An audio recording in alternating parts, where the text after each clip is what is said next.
अच्छा बेटा ये बताइएगा कि आज क्या करना था हमें। लास्ट क्लास में हमने क्या किया था।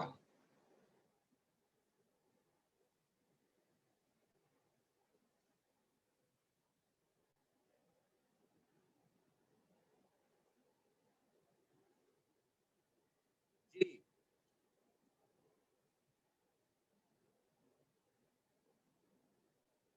लास्ट क्लास में हमने P5 किया था। ठीक है, P5 का कौन सा पेपर किया था।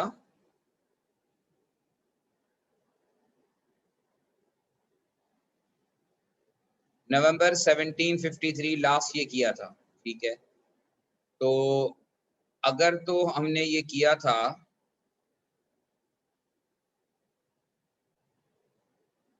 तो नवंबर 17।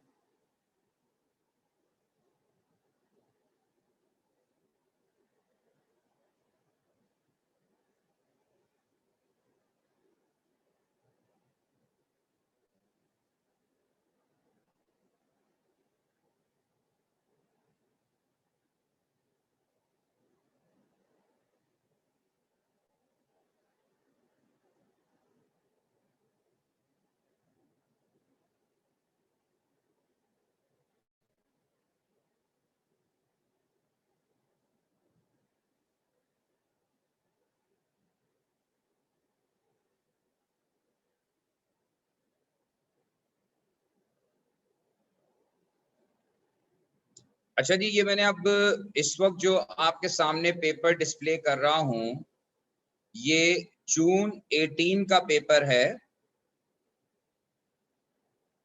ये जून 18 का पेपर है और 52। और इस पेपर में अगर हम क्वेश्चन नंबर 1 की बात करें तो क्वेश्चन नंबर 1 जो है उसमें when concentrated iron 3 chloride is added to water at just below boiling point, reaction occurs and produces iron 3 oxide seen as a red color in the water. This is a sol of Fe2O3. A sol contains particles that are insoluble but do not form a precipitate. ये soul की वो definition बता रहे हैं कि soul precipitate नहीं होते बल्कि ये वो पार्टिकल्स होते हैं जो इनसॉल्युबल फ्लोट कर रहे होते हैं सॉल्यूशन के अंदर। A student prepared a concentrated solution of iron 3 chloride by dissolving FeCl3.6H2 in distilled water। और ये हैजर्ड इंफॉर्मेशन दे रहे हैं और प्रिकॉशंस पूछ रहे हैं other than eye protection and a lab coat that the student could take when preparing a solution of concentrated 3 chloride। और hazard क्या है कि irritating to the skin। तो लॉजिकली जो प्रिकॉशन बनता है यहाँ पर वो यूज ऑफ ग्लव्स है। ठीक है, अच्छा अब मैं इसके साथ साथ जो है वो आपसे साथ साथ मार्किंग स्कीम के पॉसिबल आंसर्स भी जो है वो शेयर करता जाता हूं। यस, इसने मार्किंग स्कीम में जो है वो कहा है कि वेयर ग्लव्स। होपफुली ये स्क्रीन आपसे शेयर हो रही होगी।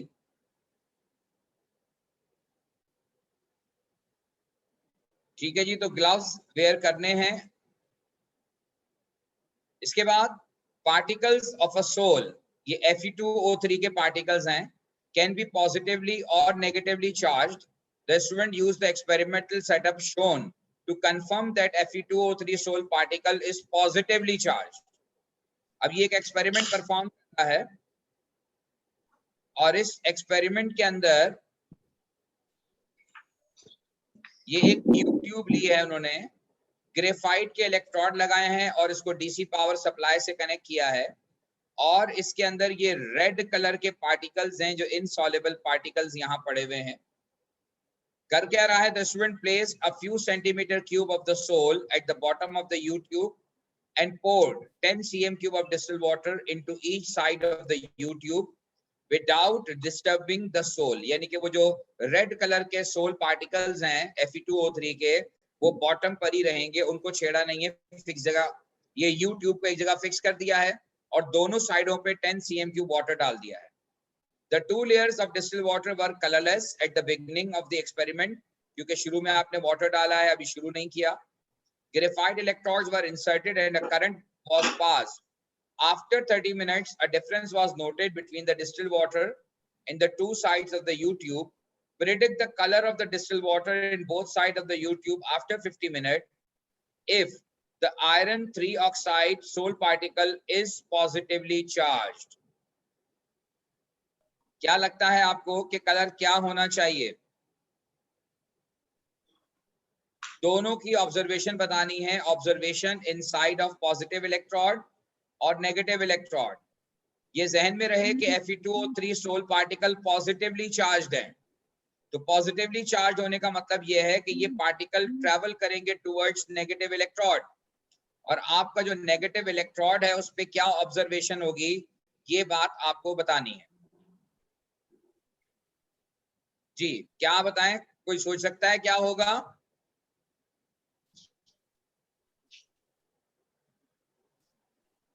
जी बोलिए.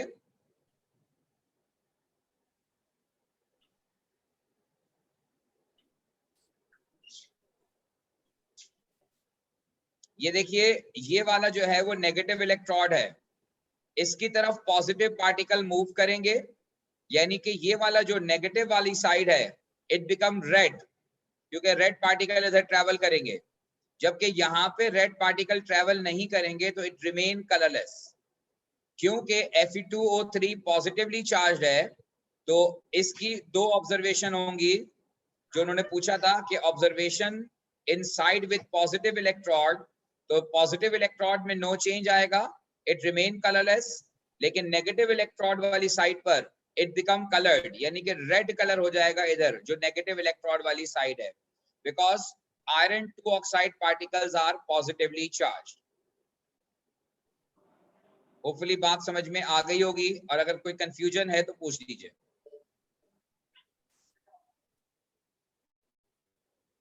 अच्छा जी, next. Salt solution can be added to sols, cause them to precipitate. This method is used in water purification.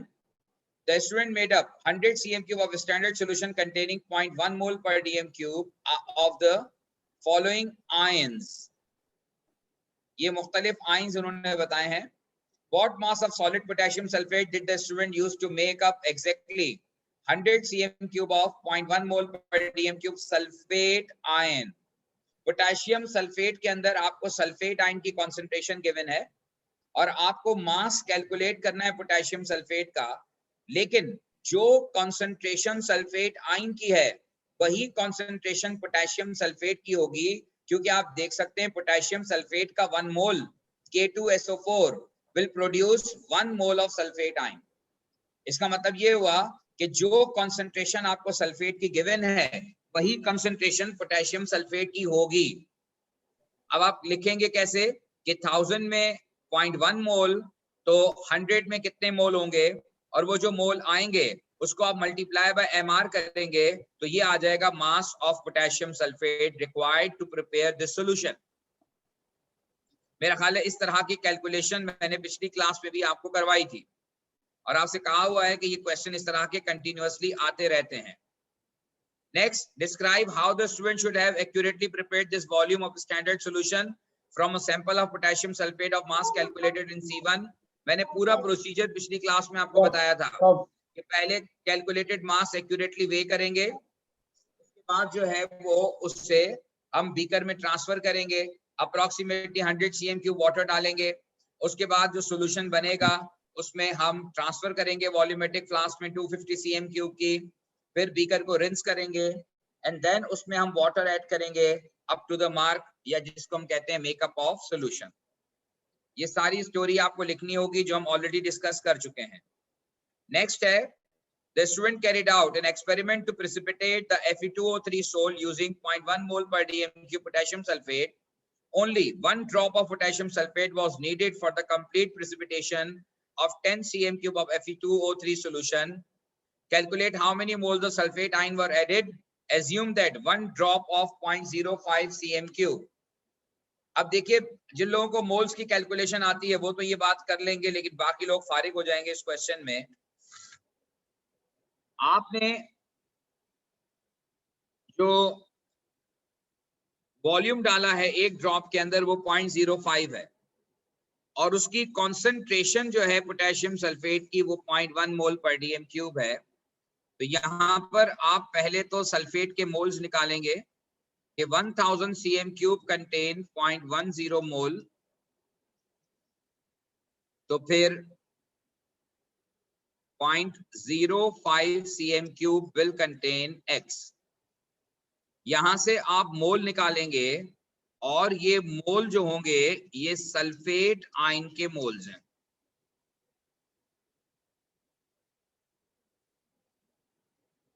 ये सल्फेट आयंस के मोल्स हैं जो आपने ऐड किए हैं 1 ड्रॉप की फॉर्म में, present in 0.05 cm cube.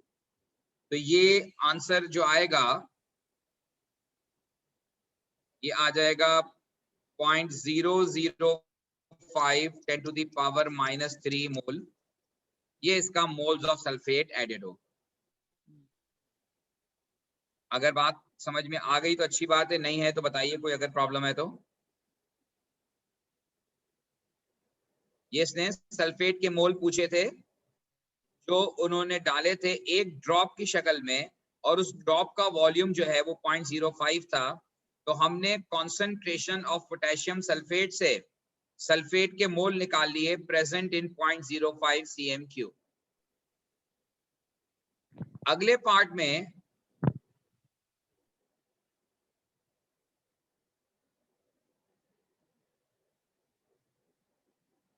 the student decided to dilute the standard solution of 0.1 mole per dm cube potassium sulfate to make 50 cm cube of 0.01 मोल पर DM cube. Calculate the volume. अच्छा, ये मैंने आपको dilution वाला formula बताया था पिछली class में कि जब भी डाइल्यूशन वाला फैक्टर आए तो C1V1 is equal to C2V2 और सॉल्यूशन जो बनाना है नया उसकी कॉन्सेंट्रेशन है 0.10010 और उसका वॉल्यूम बनाना है 50 और जो ओरिजिनल सॉल्यूशन हमारे पास बनाया था हमने उसकी कॉन्सेंट्रेशन 0.10 है और उसका वॉल्यूम कैलकुलेट करना है। तो वॉल्यूम ऑफ स्टैंडर्ड सॉल्यूशन आप कैलकुलेट करेंगे और ये वॉल्यूम आ जाएगा 5 cm क्यूब। यानी आप 5 इसको कैलकुलेट कर लीजिए, V1 की वैल्यू आ जाएगी 5। यानी इसका मतलब ये हुआ कि आप ओरिजिनल सॉल्यूशन का 5 cm क्यूब लेंगे और उसमें 45 cm क्यूब वाटर का डालेंगे तो टोटल वॉल्यूम 50 हो जाएगा, ताकि सॉल्यूशन की कॉन्सेंट्रेशन जो है वो चेंज होकर 0.1 से 0.01 हो जाए। ये फॉर्मूला है जो आपने अप्लाई किया और उससे आपने वैल्यू कैलकुलेट। नेक्स्ट है कि name a piece of apparatus that could be used to measure accurately the volume solution calculated in E1। अब वॉल्यूम कैलकुलेट करने के लिए जो आप इंस्ट्रूमेंट पीस ऑफ apparatus इस्तेमाल करेंगे, बेस्ट या मोर एक्यूरेट जो है वो ब्यूरेट है और यहाँ ब्यूरेट की जगह आप मेजरिंग सिलेंडर भी इस्तेमाल कर सकते हैं, लेकिन burette is better than measuring cylinder. इस कैलकुलेशन में अगर कोई प्रॉब्लम है तो पूछ लीजिए।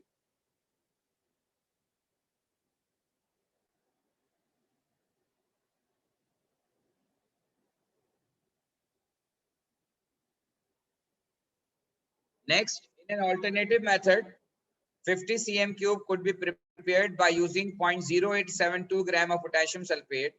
Explain why the dilution method used the student to prepare 50 cm cube of 0.01 mole per dm cube is the more accurate of the two methods. अच्छा देखिए, उसने ये कहा है कि अल्टरनेटिव तरीका ये है कि वो बजाय डाइल्यूशन करने के ये डायरेक्ट मास वे कर ले 0.0872 ग्राम। लेकिन प्रॉब्लम क्या है कि जो हमारा वेइंग बैलेंस होता है वो 2 डेसिमल प्लेस तक होता है, तो हमारा वेइंग बैलेंस एग्जैक्टली 0.0872 ग्राम वे नहीं कर सकता। That's why it is not possible to weigh 0.0872 gram by using a weighing balance, and therefore dilution method is preferably used as compared to dissolving of solid directly। भाई जब आप 0.08 तो major कर सकते हैं लेकिन 0.0872 मेजर नहीं कर सकते, क्योंकि हमारा जो वेइंग बैलेंस है वो up to 2 decimal place measure करता है, यानी 0.08 तक तो वो मेजर कर सकता है, लेकिन 0.0872 को मेजर नहीं कर सकता। होपफुली मेरी बात क्लियर हो गई होगी।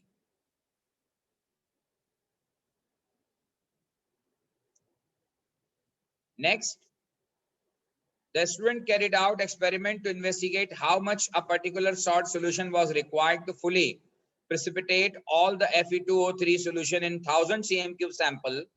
The salt solution used were all of concentration 0.01 mole per dm cube with respect to the ions being investigated. Experiment 1 में minimum amount of anion required ये दिया हुआ इन्होंने, सल्फेट में भी दिया हुआ है और फॉस्फेट में भी दिया हुआ है। ये आयंस की जो है वो अमाउंट है पर 1000 cm क्यूब, यानी कि मोल्स हैं। अमाउंट का मतलब होता है मोल्स। और एक्सपेरिमेंट 2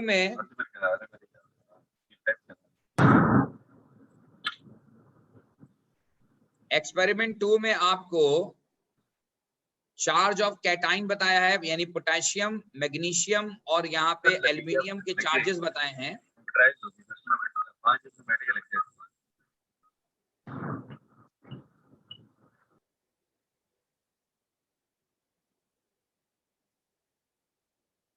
अब now describe the effect of changing the charge on the anion to precipitate Fe3O in experiment। यहाँ देखिए, यहाँ जब हम एनाइन चेंज कर रहे हैं, इनका चार्ज चेंज कर रहे हैं, तो मिनिमम अमाउंट नीडेड कम होता जा रहा है, अमाउंट नीडेड रिक्वायर्ड कम हो रहा है। तो ये इन्होंने पूछा है क्या रिलेशन है।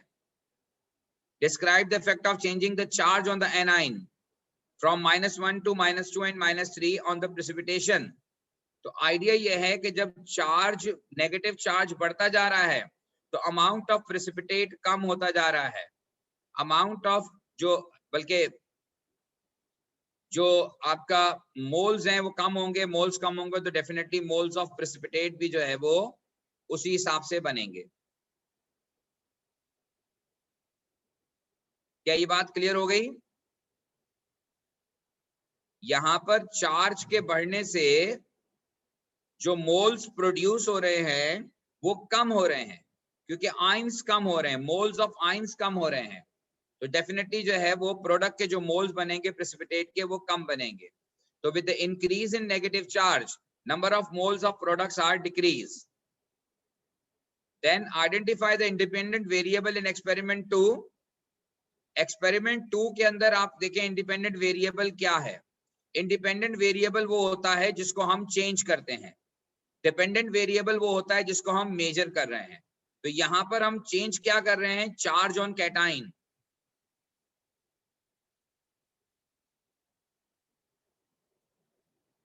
क्या हो गया भाई सॉल्ट सॉल्यूशन? अच्छा, चार्ज ऑन कैटाइन जो है, चार्ज ऑन कैटाइन ये बढ़ता जा रहा है, इसको हम चेंज कर रहे हैं क्योंकि हम सॉल्ट चेंज कर रहे हैं, तो चार्ज ऑन कैटाइन चेंज हो रहा है। और जो हम मेजर कर रहे हैं वो अमाउंट ऑफ प्रेसिपिटेट मेजर कर रहे हैं, तो जो मेजर करते हैं वो डिपेंडेंट वेरिएबल होता है और जिसको हम चेंज करते हैं वो इंडिपेंडेंट वेरिएबल होता है। तो independent variable will be the charge on cation. और finally, arsenic sulphide is highly toxic and should be remove from drinking water. The iron 2 oxide sol particles are positively charged. और arsenic sulphide जो है,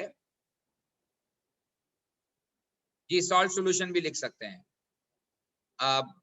arsenic sulphide negatively charged है। Based on the student results, which salt used in either experiment 1 or experiment 2 would be the most effective at removing from drinking water, and explain your answer।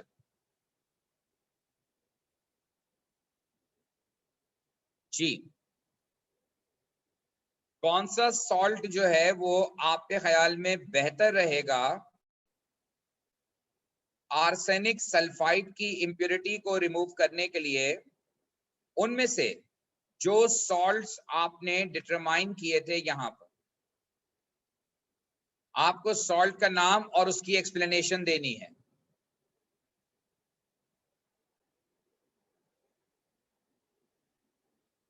अब देखिए इन्होंने जो answer में बताया है वो aluminium chloride बताया है और उसकी वजह वही बताई है कि it has most positive charge, it has a positive ion, क्योंकि आपको पता है कि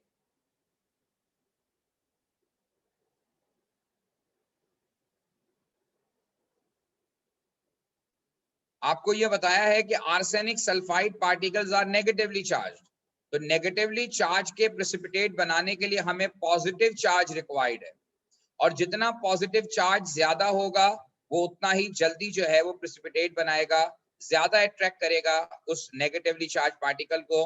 तो more the positive charge attraction of negative ion. तो सॉल्ट आप इस्तेमाल करेंगे एल्यूमिनियम क्लोराइड AlCl3 और उसकी एक्सप्लेनेशन ये है because in AlCl3 aluminium is positively charge, that's why negative particle will attract.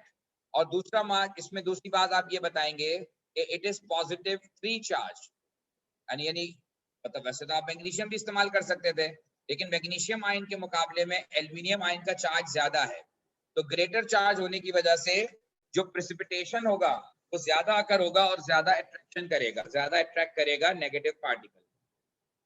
तो this is all about question number 1। अगर इसमें आपको कोई स्टिल बात पूछनी है या कोई कंफ्यूजन है तो आप पूछ लीजिए।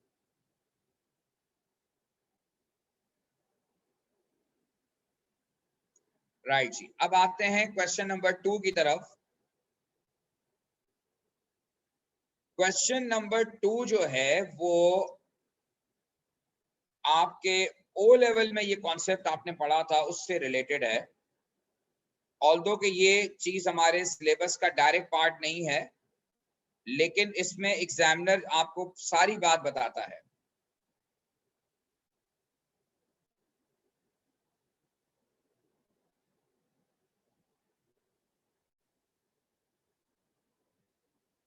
भाई पेपर का डिफिकल्टी लेवल मैं नहीं कह सकता कुछ भी,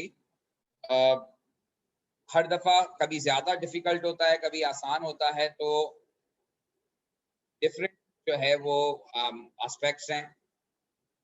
अच्छा जी, अब यहाँ पर आप देखें क्वेश्चन नंबर 2 वो होता है जिसमें आपको एग्जामिनर पूरा डाटा देता है, इंफॉर्मेशन देता है। इसमें कोई भी नया क्वेश्चन आ सकता है, जो आपने कभी भी ना पढ़ा हो वो सवाल भी आ सकता है, इसलिए आपको इसकी इंस्ट्रक्शन बड़ी तरीके से पढ़नी होंगी सुकून से। Water boils when the pressure of its vapor above the liquid surface is equal to the atmospheric pressure. ये बॉइलिंग पॉइंट की टिपिकल डेफिनेशन है बॉइलिंग की। बॉइलिंग वो स्टेज होता है जब internal pressure become equal to external यानी atmospheric pressure. यही उन्होंने कहा है कि pressure of its vapour above the liquid surface is equal to the atmospheric pressure. तो ये स्टेज आता है, ये स्टेज बॉइलिंग कहलाता है और इस पर जो टेम्परेचर होता है वो बॉइलिंग पॉइंट कहलाता है। When substances are dissolved in water, the vapor pressure of the water is reduced and the boiling point is increased. ये कॉन्सेप्ट आपने ओ लेवल में पढ़ा था कि वाटर के अंदर इम्प्योरिटी मिलाने से बॉइलिंग पॉइंट बढ़ता है, तो ये वही कॉन्सेप्ट है और इसकी अब आपको डिटेल बता रहे हैं कि ऐसा क्यों होता है।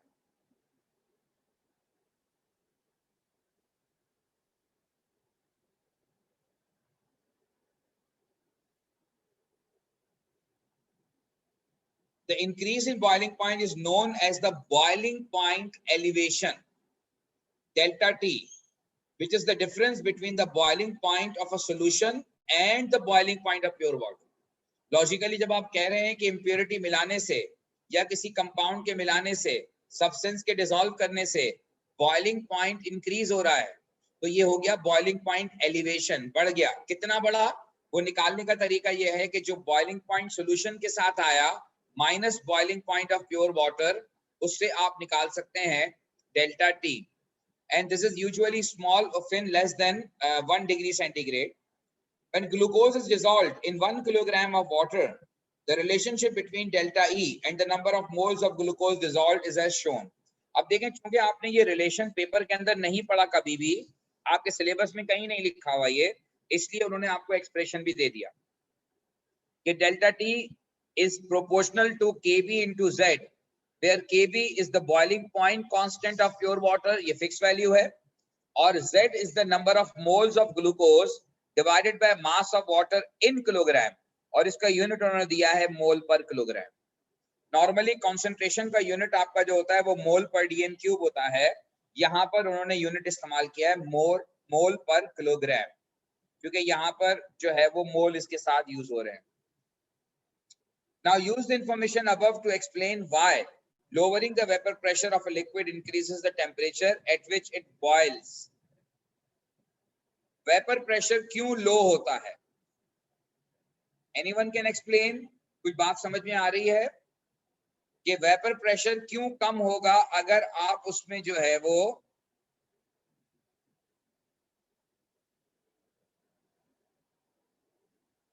why lowering the vapor pressure of a liquid increases the temperature which it boils. Lowering the vapor pressure जब होगा तो it takes more temperature to become equivalent to atmospheric pressure. अगर आपका वेपर प्रेशर कम हो गया, क्योंकि शुरू में उसने कहा था कि जब वेपर प्रेशर और एटमॉस्फेरिक प्रेशर बराबर हो जाते हैं तो बॉइलिंग होती है। अब अगर vapour pressure of liquid surface कम हो गया, उसको एटमॉस्फेरिक प्रेशर के बराबर लाने के लिए you need more temperature, more energy. इसीलिए हम क्या ऑब्जर्व करेंगे कि लोअर ऑफ वेपरिंग प्रेशर जो है वो टेम्परेचर को इंक्रीज करता है, यानी बॉइलिंग पॉइंट इंक्रीज होता है with the decrease in pressure. क्या मेरी ये बात क्लियर हो गई?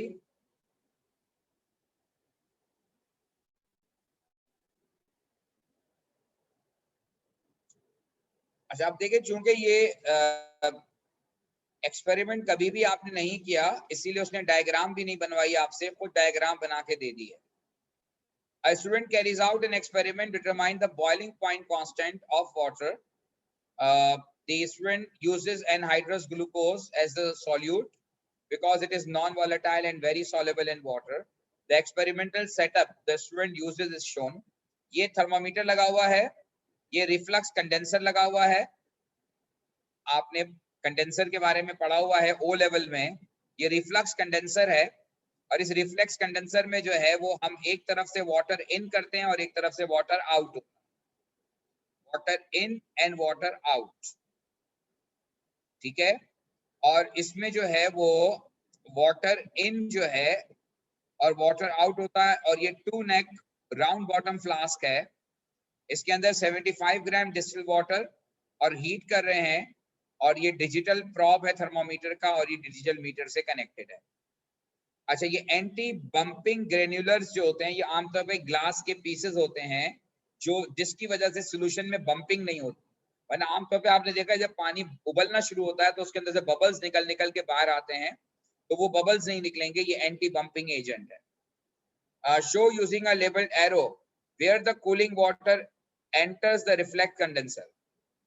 कहां से आप कूलिंग वाटर इंसर्ट करेंगे, ऊपर से या नीचे से? ये 2 डायरेक्शंस हैं, वाटर इन और वाटर आउट की, यहां से या यहां से। ओ लेवल में आप पढ़कर आए,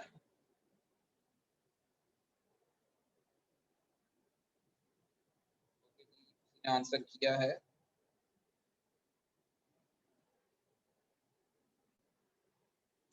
नीचे वाले से क्यों?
अच्छा जी, अब मेजॉरिटी का आंसर जो था वो बॉटम वाला ही था और ये बॉटम से ही ठीक है, क्योंकि यहाँ से जब आप कोल्ड वाटर को इंसर्ट करेंगे, बेसिकली जो वेपर्स यहाँ से निकलेंगे वो वेपर्स का यहाँ पे टेम्परेचर मैक्सिमम होगा। तो अगर यहाँ पे कोल्ड वाटर इंसर्ट होगा तो वो उसको फौरी तौर पे कंडेंस करके नीचे भेज देगा। तो यहाँ से वाटर इन होगा और ऊपर से वाटर आउट होगा। A digital probe thermometer is used as shown in the diagram. Explain why a normal laboratory glass thermometer would not be suitable.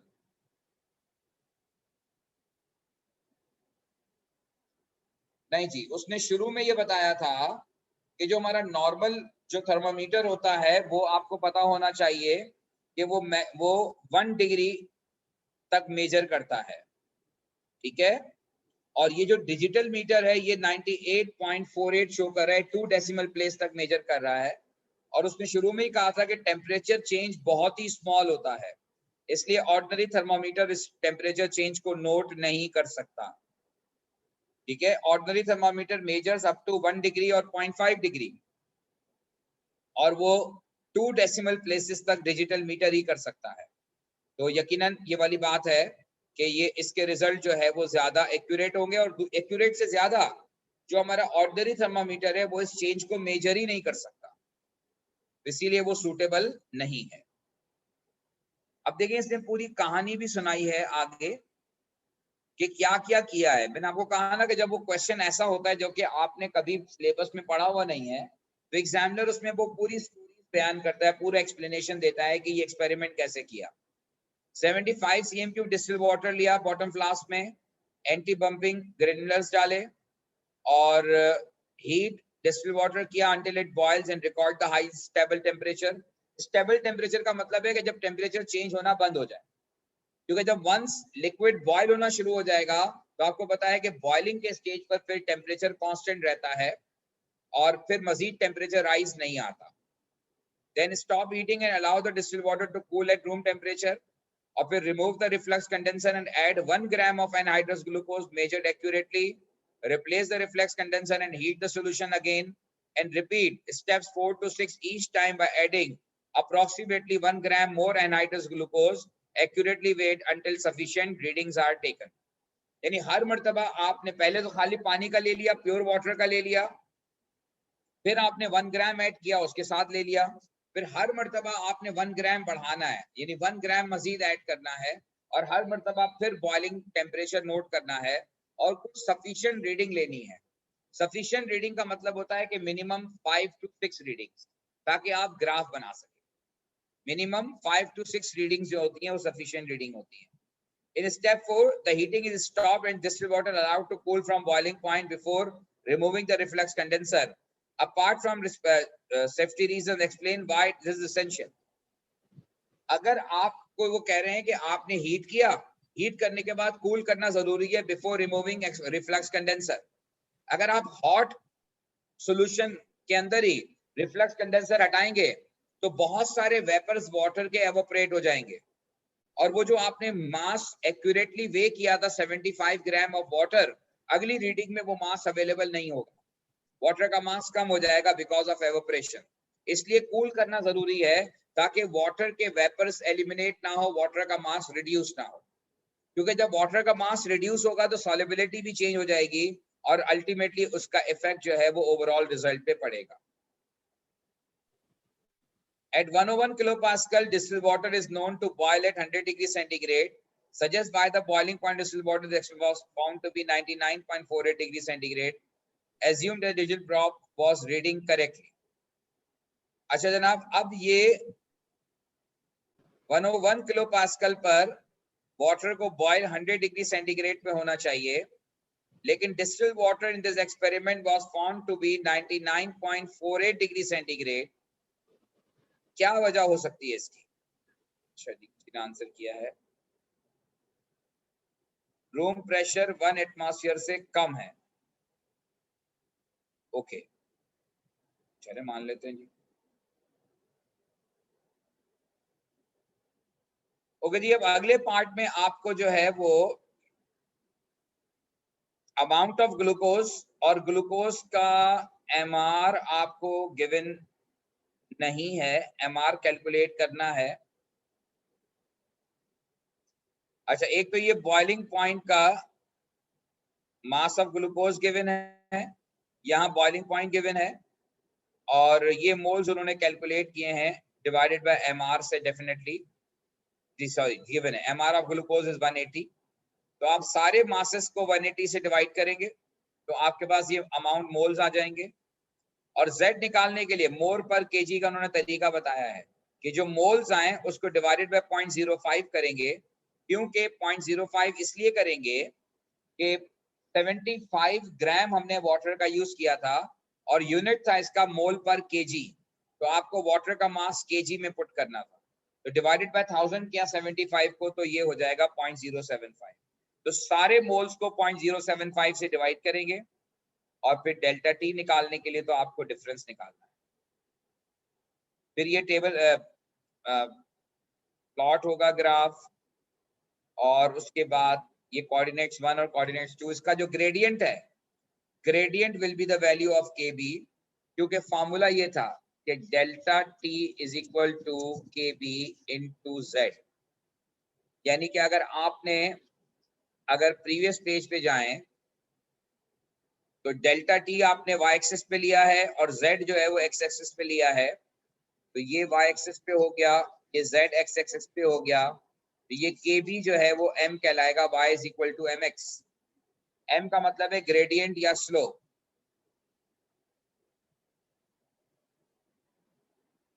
ठीक है जी। Now delta T actually depends on the number of dissolved particle in solution. The experiment was repeated using solid from a bottle that was labeled glucose but actually contained sucrose. Sucrose is non-volatile and very soluble in water. What would be the effect of this on the value of solvent obtained for Kb? Explain your answer. हमने glucose समझ के डाला और हमने उसका जो मास major किया वो भी ग्लूकोज समझ के किया, मोल भी ग्लूकोज समझ के निकाले, लेकिन वो ग्लूकोज नहीं सक्रोज था।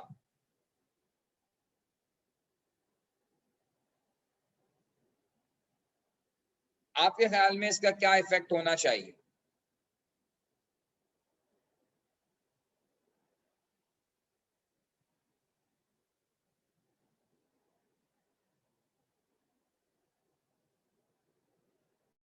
ये जरा ध्यान में रखिएगा कि उसने कहा है कि delta T actually depends on the number of dissolved particle in solution.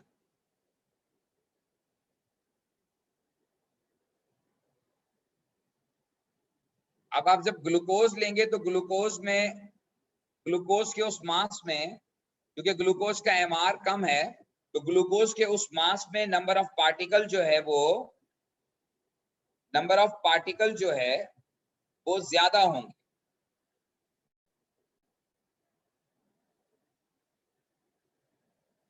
आपने कहा केबी लोअर होगा, उसने केबी पे पूछा है। अच्छा ठीक है, केबी क्यों लोअर होगा? Explain your answer.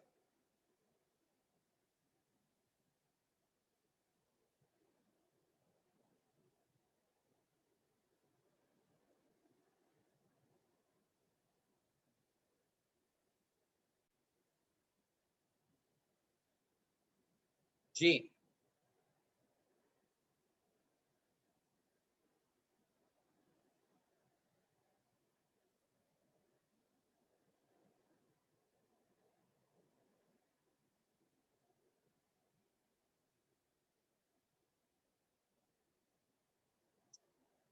होगा जी। तो ठीक है, केबी जो है वो लोअर होगा, और मैंने आपको यही बात बताई कि जब केबी इसलिए लोअर होगा क्योंकि आप जो एमआर इस्तेमाल कर रहे हैं वो ग्लूकोज का कर रहे हैं, जबकि एक्चुअली वो सक्रोज है। तो एक्चुअली जो उसके पार्टिकल्स होंगे उस मास में वो नंबर ऑफ पार्टिकल कम होंगे, क्योंकि ग्लूकोज का 1 मोल 180 ग्राम के बराबर होता है और सक्रोज का 1 मोल 342 ग्राम के बराबर होता है। तो अगर आप सेम मास ग्लूकोज का और सक्रोज का लें तो ग्लूकोज के सेम मास में नंबर ऑफ पार्टिकल ज्यादा होंगे क्योंकि उसका एमआर कम है, जबकि सक्रोज का एमआर ज्यादा होने की वजह से उसके सेम मास के अंदर यानी 1 ग्राम ऑफ ग्लूकोज और 1 ग्राम ऑफ सक्रोज के अंदर सक्रोज का एमान ज्यादा है, लिहाजा सक्रोज में नंबर ऑफ पार्टिकल्स कम होंगे as compare to number of particles in glucose. ये वजह है कि फ्यूअर पार्टिकल होने की वजह से Kb की वैल्यू ड्रॉप हो जाएगी, कम हो जाएगी। Next, the student use distilled water to dissolve the glucose, such as why the student did not use tap water. Tap water के अंदर ऑलरेडी आयंस होते हैं, ऑलरेडी टैप वाटर के अंदर आयंस और पार्टिकल्स मौजूद होते हैं। डिस्टिल्ड वाटर जो होता है वो डीआयनाइज्ड वाटर होता है, यानी कि उसके अंदर जो है वो आयंस मौजूद नहीं होते। तो आयंस मौजूद होने की वजह से जो डिस्टिल्ड वाटर होता है उसका बॉइलिंग पॉइंट और टैप वाटर के बॉइलिंग पॉइंट में वैसे ही फर्क होता है। तो अगर आप टैप वाटर इस्तेमाल करेंगे तो वहां आयंस की वजह से ऑलरेडी बॉइलिंग पॉइंट ज्यादा होगा, इसलिए डिसॉल्व करने के लिए हमेशा हमें डिस्टिल्ड वाटर चाहिए। The student repeated the experiment using sodium chloride as a solute. The student found the calculated value of Kb was twice the calculated value that obtained with glucose. Suggest a reason for this. Sodium chloride के case में Kb की value double हो गई।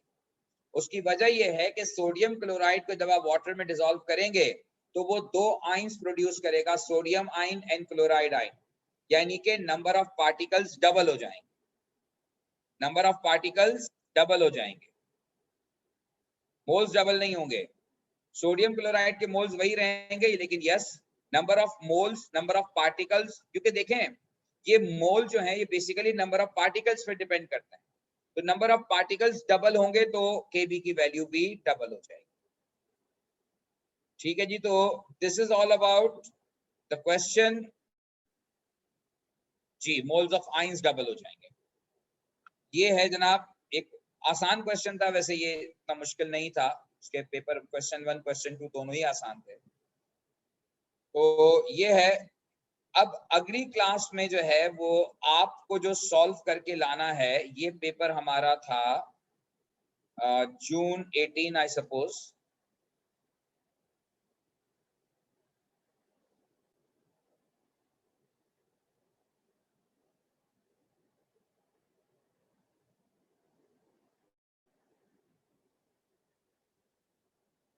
ठीक है जी, ये जून 18 का 52 था। अब आप अगला काम ये करेंगे कि इस जून 18 का दूसरा वेरिएंट भी कर लीजिएगा जो डिफरेंट हो, और ये तकरीबन आइडेंटिकल होगा, इसी जैसा होगा जो दूसरा वेरिएंट होगा जून 18 का, वो कर लीजिएगा। लेकिन आपको जो क्लास में अगली क्लास में हम डिस्कस करेंगे वो नवंबर 18 के दोनों वेरिएंट करेंगे, नवंबर 18 और नवंबर 18 का 52 बेसिकली। ठीक है जी, तो अगली क्लास में आप नवंबर 18 52 लेकर आएंगे, जून 18 का सेकंड वेरिएंट आप सॉल्व करेंगे, और फिर इसका सेकंड वेरिएंट, इसका जो है नवंबर 18 का 52 भी सॉल्व करेंगे। दो काम करके आने हैं आप, एक जून 18 का आप सेकंड वेरिएंट सॉल्व करके आएंगे और नवंबर 18 का 52 सॉल्व करके आएंगे। अगली क्लास मेरे ख्याल में फिजिकल है, मुझे नहीं पता, मेरा ख्याल है फिजिकल है, कंफर्म कर लीजिएगा, आपके पास मेरा ख्याल है शेड्यूल आया हो। ठीक है जी, तो इंशाल्लाह फिर बाकी बात अगली क्लास में।